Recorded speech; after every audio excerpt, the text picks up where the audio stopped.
മെട്രിയ ministries YouTube ചാനലിലേക്ക് ഏവർക്കും സ്വാഗതം. നമ്മൾ ദൈവവചനത്തിൻ്റെ കാര്യമാണ് കഴിഞ്ഞ കുറേ എപ്പിസോഡുകളായിട്ട് ചിന്തിക്കുന്നത്. എന്താണെന്ന് വെച്ചാൽ ദൈവവചനമാണ് നമ്മളെ വിടുതൽ തരുന്നത്, ഡെലിവറൻസ് തരുന്നത്. അതുകൊണ്ടാണ് അതിൻ്റെ ഇത്രയും ഇമ്പോർട്ടൻസ് ആയിട്ട് നമ്മൾ പഠിക്കുന്നത്. കഴിഞ്ഞ എപ്പിസോഡിൽ അപ്പോസ്തല പ്രവൃത്തി 20-ാം അധ്യായത്തിൻ്റെ 29-32 വരെയുള്ള വാക്യങ്ങളിൽ പൗലോസ് എഫെസോസിലുള്ള എൽഡേഴ്സിനെ കുറിച്ച് അവരെ വാൺ ചെയ്യുന്ന കാര്യങ്ങൾ പറഞ്ഞിരുന്നു. അത് നിങ്ങൾ ശ്രദ്ധിച്ചു കാണും. കാരണം അത് എന്താണെന്ന് ചോദിച്ചാൽ അവർ തെറ്റിപ്പോകാനായിട്ടുള്ള എല്ലാ സാധ്യത ഉള്ളതുകൊണ്ട് കൊടിയ ചെന്നായ്ക്കൾ നിങ്ങളുടെ ഇടയിൽ കടക്കുമെന്ന് ഞാൻ അറിയുന്നു എന്ന് പറഞ്ഞ്, കാരണം ശിഷ്യന്മാരെ തങ്ങളുടെ പിന്നാലെ വലിച്ചു കളയുവാനായ വിവരോപദേശം പ്രസ്താവിക്കുന്ന പുരുഷന്മാർ ആ സമയത്തും അതെല്ലാം ഉണ്ടായിരുന്നു. ഇപ്പോഴും ധാരാളം ഉണ്ട്, നമുക്കറിയാം. അത് നമ്മൾ ശ്രദ്ധിക്കണം. ഞാൻ കഴിഞ്ഞ എപ്പിസോഡിൽ അതിനെക്കുറിച്ച് പറഞ്ഞതാണ്. അതുകൊണ്ട് എന്താണ് നമ്മൾ ചെയ്യേണ്ടത്? ആത്മീയ വർധന വരുത്തുവാനും വിശുദ്ധന്മാരുടെ അവകാശം തരുവാനും കഴിയും ദൈവത്തിലും അവൻ്റെ കൃപയുടെ വചനത്തിലും നമ്മൾ ആശ്രയിക്കുകയും അതിൽ നമ്മൾ സ്ഥിരമായിരിക്കുകയും ചെയ്യണം. ഇതേ കാര്യം തന്നെ തിമോത്തിയോസിനോട് പറയുമ്പോഴും പൗലോസ് പറയുന്നുണ്ട്. 2 തിമോത്തി 3:13 മുതൽ 15 വരെയുള്ള വാക്യങ്ങളിൽ ദുഷ്ടമനുഷ്യരും മായാവികളും വഞ്ചിച്ചും വഞ്ചിക്കപ്പെട്ടും കൊണ്ട് മേൽക്കുമേൽ ദോഷത്തിൽ മുറിന്നു വരും. നീയോ ഇന്നവരോട് പഠിച്ചു എന്ന് ഓർക്കുകയും ക്രിസ്തുയേശുവിലുള്ള വിശ്വാസത്തിൽ നിന്നെ രക്ഷയ്ക്ക് ജ്ഞാനിയാക്കുവാൻ മതിയായ തിരുവെഴുത്തുകളെ ബാല്യം മുതൽ അറിയുകയും ചെയ്തുകൊണ്ട് നീ പഠിച്ച് നിശ്ചയം പ്രാപിച്ചു ഇരിക്കുന്നതിൽ നിലനിൽക്കാം. ഇവിടെ അത് തന്നെ പറയുന്നത്, ഈ ഗിമ്മിക്സ് കാണിക്കുന്നവർ, സൊമാറ്റിക്കായിട്ട് ഡീൽ ചെയ്യാൻ പറ്റുന്നവർക്കൊക്കെ ഒരു പ്രത്യേക കഴിവുണ്ട്. അവർക്ക് ചില കാര്യങ്ങളൊക്കെ ആളുകളിൽ മനസ്സിലാക്കി അവരുടെ ഹൃദയങ്ങളെയൊക്കെ വായിച്ച് അത് പരിശുദ്ധാത്മാവിനാലാണെന്നും ഒക്കെ പറഞ്ഞ് അവരുടേതായിട്ടുള്ള ചില കാര്യങ്ങൾ ടീച്ച് ചെയ്യും. അതിൻ്റെയൊക്കെ പർപ്പസ് എന്താണെന്ന് അന്വേഷിച്ച് നോക്കിയാൽ എവിടെ നിന്നൊക്കെ പണം പിടുങ്ങുക എന്നുള്ളൊരു ഉദ്ദേശത്തിലാണ്. പ്രധാനമായിട്ടുള്ള ഒരു ഉദ്ദേശം അതാണ്. പണം പിടുങ്ങിയെടുക്കുക എന്നൊക്കെ പറഞ്ഞ് ബൈബിളിൽ പറയുന്ന പല, നിങ്ങളറിയാമല്ലോ, കഴിഞ്ഞ ദിവസങ്ങളിലൊക്കെ ഒരു കള്ളനെ, അന്യഭാഷ സംസാരിക്കുന്ന കള്ളൻ, ജയിലിൽ കിടന്ന കള്ളൻ അന്യഭാഷ സംസാരിക്കുന്ന കാര്യമൊക്കെ നമ്മൾ കേട്ടതാണ്. ഒരു പാസ്റ്റർ എന്ന് പറഞ്ഞിട്ട് വീടുകൾ തോറും കയറി ഇറങ്ങി ആളുടെ കയ്യിൽ നിന്ന് പൈസ, അൾട്ടിമേറ്റ് എയിം ഇതെല്ലാം തന്നെ എന്താണ്? പൈസ അടിച്ചെടുക്കുക എന്നുള്ള എയിമാണ്. കാരണം അവരുടെ കാര്യങ്ങൾ നടക്കുക എന്നുള്ളത്. അല്ലാതെ ദൈവരാജ്യത്തിൻ്റെ വർധനവും ആളുകൾ നന്നാവാനും ഒന്നും അല്ല ഇത് ചെയ്യുന്നത്. അതായത് ഈ പ്രത്യേകിച്ചും അതിന് ബൈബിളിലും വാക്യങ്ങളുണ്ടല്ലോ. എന്താ, ആടിനെ മേയ്ക്കുന്നവർ ആടിൻ്റെ വരുമാനത്തിൽ നിന്ന് അല്ലെങ്കിൽ അതിൻ്റെ പാലിൽ നിന്ന് ഉപജീവനമാർഗം കഴിക്കുന്നു എന്നുള്ള വാക്യങ്ങളും എല്ലാം ഉണ്ട്. എന്നിട്ട് ഇതെല്ലാം അവർ യൂസ് ചെയ്യുകയും ചെയ്യും. അതുകൊണ്ട് എന്താണുള്ളത്? ബാലൻസ്ഡ് ആയിട്ടല്ല, തെറ്റായിട്ടുള്ള ടീച്ചിങ്ങുകളുണ്ടെങ്കിൽ അതിൽ നിന്ന് മാറിയിരിക്കണം. ഇന്നിപ്പം യൂട്യൂബ് ചാനൽ എടുത്ത് നോക്കിയാൽ എന്തൊക്കെയാണ് വരുന്നതെന്നറിയാം. നമ്മുടെ മലയാളത്തിലല്ലാതെ പോലും വിവിധ ഭാഷകളിൽ, ഈവൻ ഇംഗ്ലീഷിൽ പോലും ഒരുപാട് കാര്യങ്ങൾ, പല കാര്യങ്ങൾ ഇസ്രായേലിൽ നടന്നു, അമേരിക്കയിൽ നടന്നു എന്നൊക്കെ പറഞ്ഞിട്ട് ആളെ തെറ്റിദ്ധരിപ്പിക്കുന്ന ഒരുപാട് യൂട്യൂബ് ചാനൽസുകളുണ്ട്. അതുകൊണ്ട് തെറ്റായ ഉപദേശങ്ങളിൽ നിന്ന് ഒഴിഞ്ഞിരിക്കുക, ബാലൻസ്ഡ് ആയിട്ടല്ല ബൈബിൾ പഠിപ്പിക്കുന്നെങ്കിൽ അതിൽ നിന്ന് ഒഴിഞ്ഞിരിക്കുക എന്നുള്ളത് ഏറ്റവും ആവശ്യമാണ്. The word of God has the power to protect us from error and sin.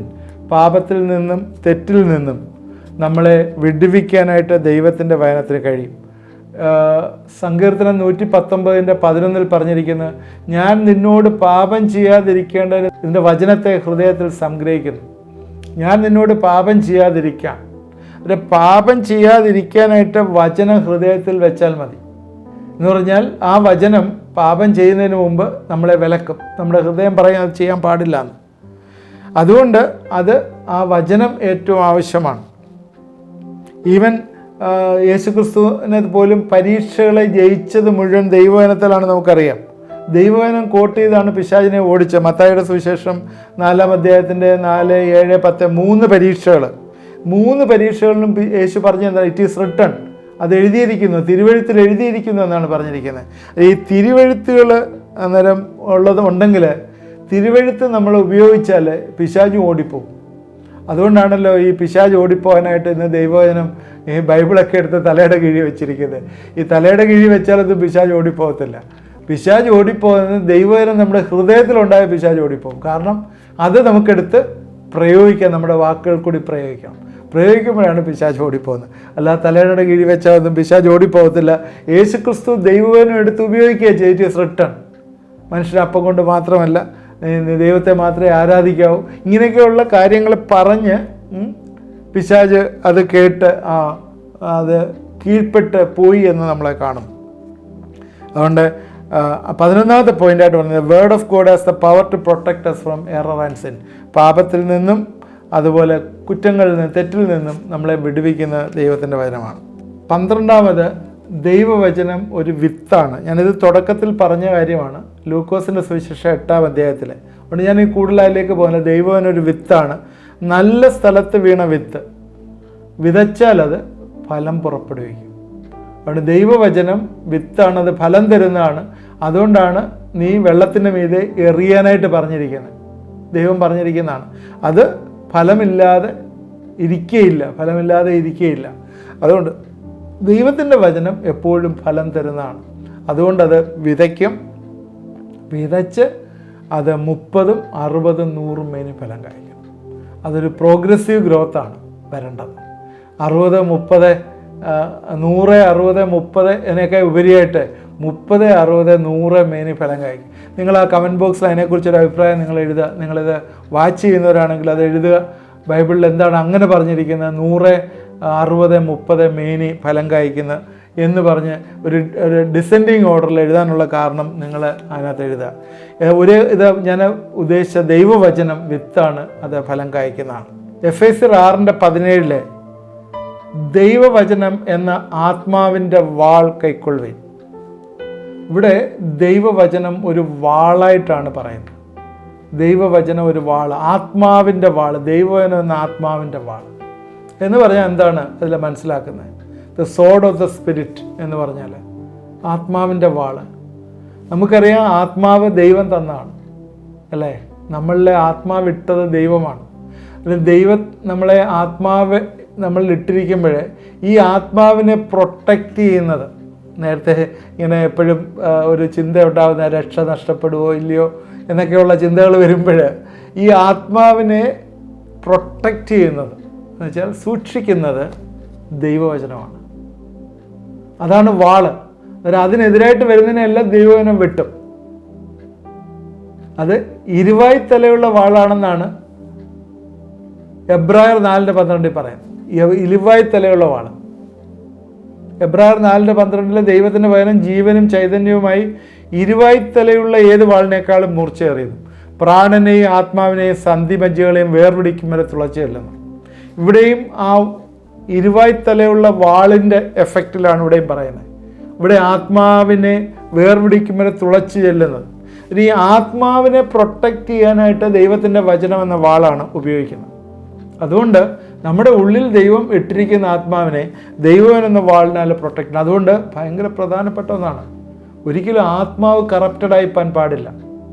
നമുക്കറിയാമല്ലോ, ആത്മാവ് എന്ന് പറയുന്നതിനെ കത്തിച്ചിരിക്കുകയാണ്. യേശുക്രിസ്തു മരിച്ച് അടക്കപ്പെട്ട് ഉയർത്തെഴുന്നേറ്റു എന്ന് നീയും ഞാനും വിശ്വസിച്ചപ്പോൾ ദൈവത്തിൻ്റെ ആത്മാവ് എൻ്റെ ഉള്ളിൽ പകർന്ന് കത്താതിരുന്ന അല്ലെങ്കിൽ കെട്ടുപോയ ആ ദീപത്തെ ദൈവം ജ്വലിപ്പിച്ചിരിക്കുകയാണ്. എന്നാ കെട്ടുപോയത്? ആദാമും ഹവ്വായും പാപം ചെയ്തപ്പം കെട്ടുപോയതാണ്. അത് ജ്വലിപ്പിച്ചിരിക്കുകയാണ് കർത്താവിലുള്ള വിശ്വാസത്താൽ. അത് ആ ജ്വലിപ്പിച്ചിരിക്കുന്ന ആ ആത്മാവിൽ ജ്വലിപ്പിച്ചിരിക്കുന്നതിനെ ദൈവവചനം എന്ന വാളിനാൽ നമ്മൾ പ്രൊട്ടക്റ്റ് ചെയ്യണം. അതുകൊണ്ട് 13ാമത് പറഞ്ഞത് ദൈവവചനം എന്ന വാളായിട്ട് നമ്മുടെ ജീവിതങ്ങളിൽ നമ്മളെ ബലപ്പെടുത്തണം. ശരിക്കും ഇന്ന് മാനസിക പിരിമുറുക്കത്തിൽ, മാനസിക പീഡനത്തിൽ കടന്നുപോയി ആത്മാവ് പെർവേർട്ടഡായിപ്പോയ ആൾക്കാർ എന്ന് വെച്ചാൽ അവരുടെ ഇനിയും മരിക്കുന്നത് തന്നെ വേറെ മാർഗമൊന്നുമില്ല, ഇനിയും ഞാൻ മരിക്കും എന്നുള്ള രീതിയിലിരിക്കുന്ന ചില ആളുകൾ, അവർക്ക് ഏറ്റവും ആവശ്യമായിട്ടുള്ളൊരു വാക്യമാണിത്. ദൈവവചനം അവരിൽ വസിച്ചാൽ അവർ മരിക്കത്തില്ല. അവരുടെ ആത്മാവ് ബലപ്പെടും, പുഷ്ടിപ്പെടും. അതുകൊണ്ട് അങ്ങനെ ആരെങ്കിലും ഏതെങ്കിലും ഭവനത്തിൽ ഇത് ശ്രദ്ധിക്കുന്നുണ്ടെങ്കിൽ ഒന്നും ചെയ്യേണ്ട, നിങ്ങൾ നേരെ പെരയ്ക്കകത്തേക്ക് പോവുക, ഒരു അരമണിക്കൂർ സമയം ആ ബൈബിൾ തുറന്നൊന്ന് വായിക്കുക. നിങ്ങളുടെ എല്ലാ പ്രയാസവും എല്ലാ മാനസികമായിട്ടുള്ള വ്യഥകളും അത് മാറി അലിഞ്ഞലിഞ്ഞ് പോകുന്നതായിട്ട് കാണാം. അത് മാത്രമല്ല, നിങ്ങൾ എല്ലാ ദിവസവും വായിക്കാനും തുടങ്ങും. നിങ്ങളൊന്ന് ചെയ്തു നോക്കൂ. ദൈവം ഇതെല്ലാം കാണുകയും ഇതിന് ഉത്തരം തരികയും ചെയ്യുന്നത് മറന്നുപോയി. ഇനിയും അടുത്ത ഒരു പ്രധാനപ്പെട്ട പോയിന്റ്, നമുക്ക് പ്രാർത്ഥനയ്ക്ക് ഉത്തരം കിട്ടുന്നത് ദൈവത്തിൻ്റെ വചനം നമ്മൾ വസിക്കുന്നതിനാണ്. ഒരുപാട് പേര് പ്രാർത്ഥിച്ച് മടുത്തിരിക്കുന്നവരെന്നെ കാണുന്നുണ്ട്. ഇതെല്ലാം ബേസിക് ഫൗണ്ടേഷനാണ്, വിടുതലിൻ്റെ ബേസിക് ഫൗണ്ടേഷനാണ്.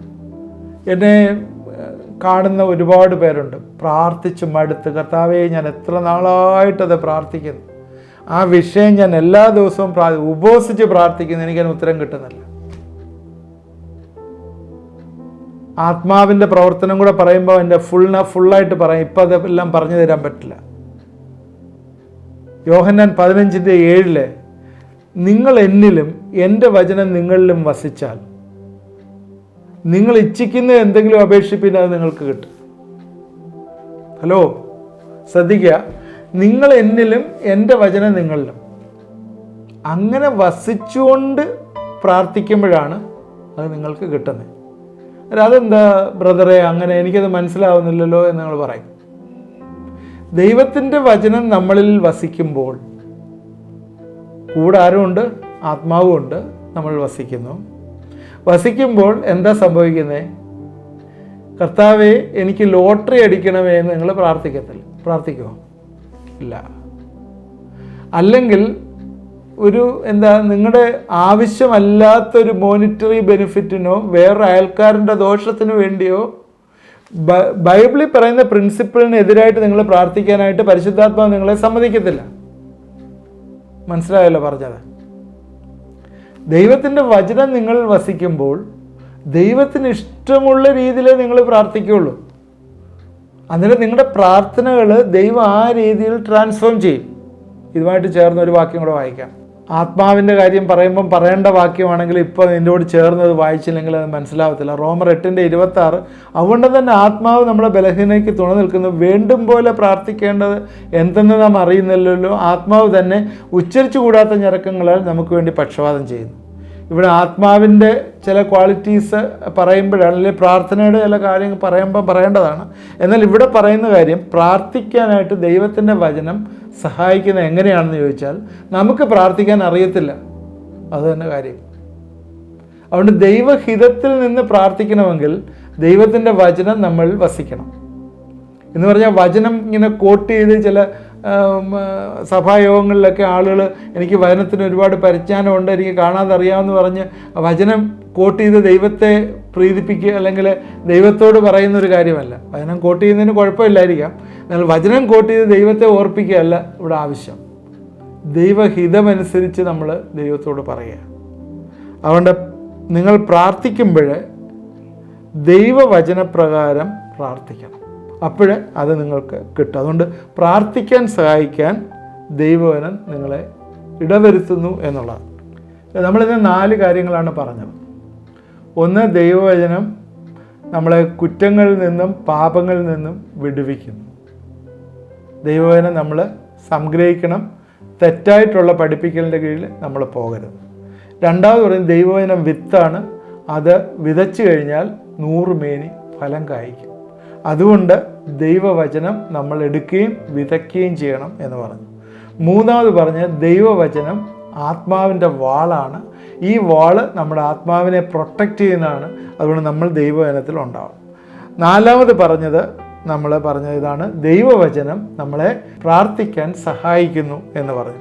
ഇതാണ് ദൈവത്തിൻ്റെ വചനം നമ്മൾ ദൈവത്തിലും വസിക്കുന്ന ഒരനുഭവം. ദൈവത്തിൻ്റെ വചനത്തിനകത്ത് നിങ്ങൾ എന്നിലും എൻ്റെ വചനം നിങ്ങളിലും വസിക്കുമ്പോൾ അത് പ്രാർത്ഥിക്കാനായിട്ട് സഹായിക്കുന്നു എന്ന് പറഞ്ഞു.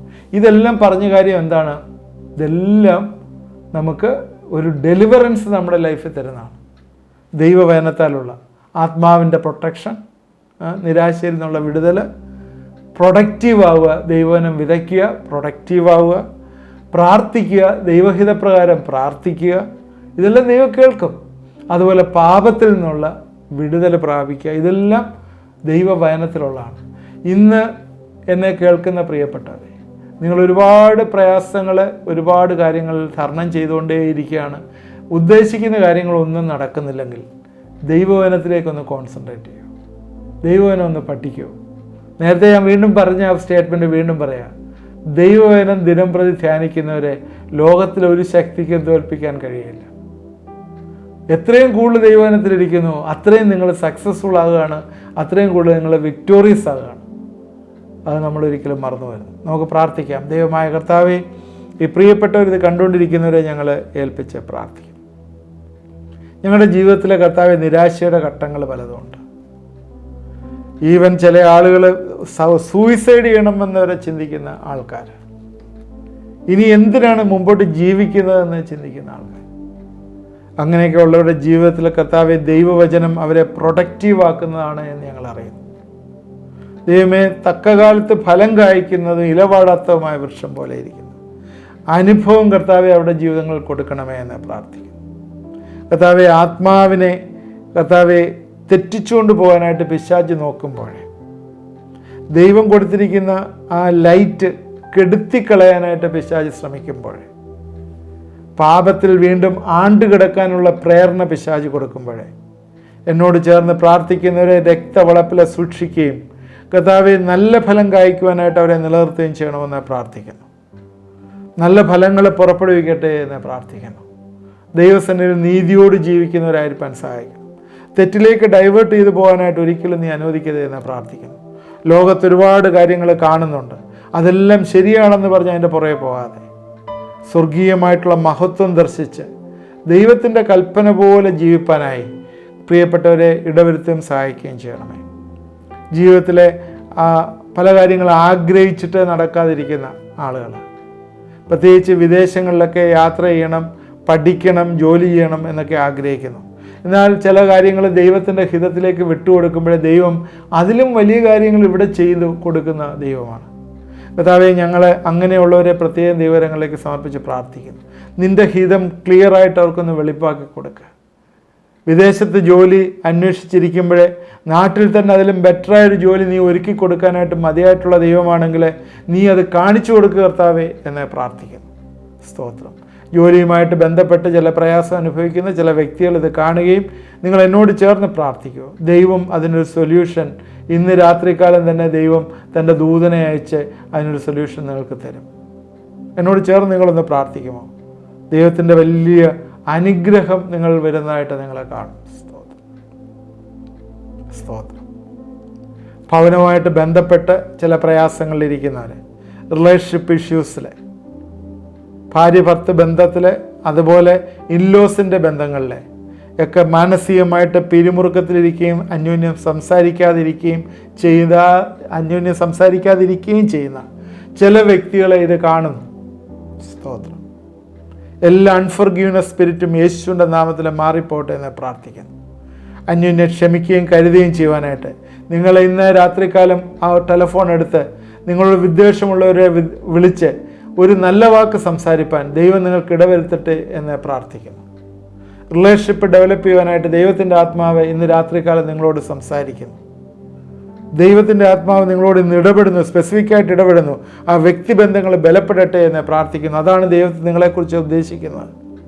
അവരുടെ ജീവിതങ്ങളെ പ്രോത്സാഹിപ്പിക്കാൻ, പുഷ്ടിപ്പെടുത്തുവാൻ നിങ്ങളുടെ ജീവിതങ്ങളെ ഇന്ന് രാത്രികാലം എടുത്ത് ഉപയോഗിക്കുവാനായിട്ട് ദൈവം ആഗ്രഹിക്കുന്നു. നിങ്ങളൊന്ന് ദൈവസന്നിധിയിലേക്ക് വിട്ടുകൊടുക്കുമോ? എന്നോട് ചേർന്ന് പ്രാർത്ഥിച്ചവരെല്ലാം ദൈവമേ അനുഗ്രഹിക്കുന്നു. ഓർത്ത് സ്തോത്രം. യേശു ക്രിസ്തുവിൻ്റെ നാമത്തിൽ പ്രാർത്ഥിക്കുന്നു, കേൾക്കണമേ. ആമേൻ. ഇതെല്ലാ ദിവസവും 9:30 നിങ്ങളുടെ ഡിവൈസിൽ നിങ്ങൾക്ക് കിട്ടുന്നതാണ്. നിങ്ങളിത് കാണണം. ഇത് കഴിഞ്ഞിട്ട് ഞങ്ങൾ ലൈവ് പ്രോഗ്രാം സ്റ്റാർട്ട് ചെയ്യുകയാണ്. ഈ ലൈവ് പ്രോഗ്രാമിലും താല്പര്യമുള്ളവർ ജോയിൻ ചെയ്യണം. അതിൻ്റെ ലിങ്കും ബാക്കിയുള്ളതൊക്കെ ഇനിയും അടുത്ത വരുന്ന എപ്പിസോഡുകളിൽ നിങ്ങൾക്ക് ഇട്ടുതരുന്നതാണ്. ഈ ലൈവ് നിങ്ങൾ കാണുകയും നിങ്ങളുടെ പ്രയർ റിക്വസ്റ്റുകൾ പ്രാർത്ഥിക്കാനും ഒക്കെയുള്ള സമയമാണ്. ചില ആളുകൾക്ക് ചില പ്രയർ റിക്വസ്റ്റുകൾ തന്നിട്ടുണ്ട്, അവരെ വിളിച്ച് ഞങ്ങൾ പ്രാർത്ഥിക്കുന്നുണ്ട്. ദൈവം വലിയ വിടുതൽ ഈ ദിവസങ്ങളിൽ തരും. ഏത് സിറ്റുവേഷൻ ആണെങ്കിലും അതിൽ വിടുതൽ തരും. അത് ദൈവകരങ്ങളിലേക്ക് സമർപ്പിക്കുക. അതുപോലെ ഇത് ആദ്യമായിട്ട് കാണുന്നവർ സബ്സ്ക്രൈബ് ചെയ്യുക, നിങ്ങളുടെ ഫ്രണ്ട്സിന് ഇത് ഷെയർ ചെയ്ത് കൊടുക്കുക. കമൻറ്റുകൾ കമൻറ്റ് ബോക്സിൽ ഇടുക. നിങ്ങൾ ആ ഫോൺ നമ്പറിൽ വിളിച്ചാൽ അത് എടുക്കുകയും നിങ്ങളെ അറ്റൻഡ് ചെയ്യുകയും ചെയ്യുന്നതാണ്. ദൈവം നമ്മളെ എല്ലാവരെയും അനുഗ്രഹിക്കട്ടെ.